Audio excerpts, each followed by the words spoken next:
রাজধানীর ফার্মগেট এলাকা। একজন হ্যাকার কারসান সাইবার ক্যাফের ভেতর প্রবেশ করল। তার উদ্দেশ্য ভিন্ন।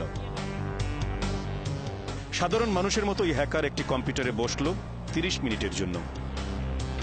কম্পিউটারে একটি সফটওয়্যার ইনস্টল করে চলে আসলো সে। বাইরে এসে নিজের ল্যাপটপে বসলো হ্যাকার।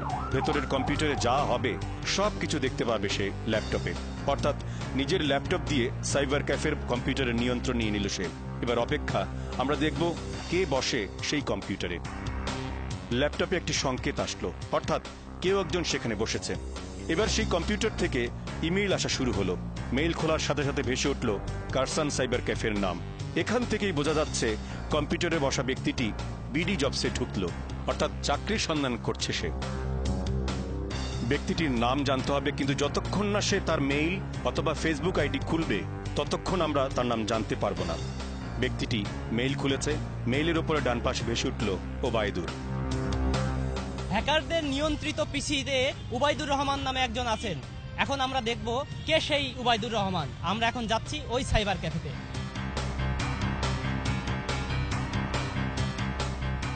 এবার সত্যতা যাচাইয়ে কারসান ক্যাফের ভেতর আমাদের ক্যামেরা খুঁজে বের করলাম সেই কম্পিউটার। এবার দেখা যাক ব্যক্তিটির নাম কি। অমিত।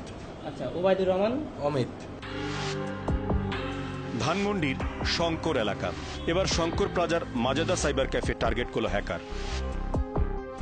একই পদ্ধতিতে কম্পিউটারের নিয়ন্ত্রণ নিয়ে নিল হ্যাকার। এবার যে ব্যক্তি হ্যাকারের কবলে পড়েছে তার নাম জাকারিয়া।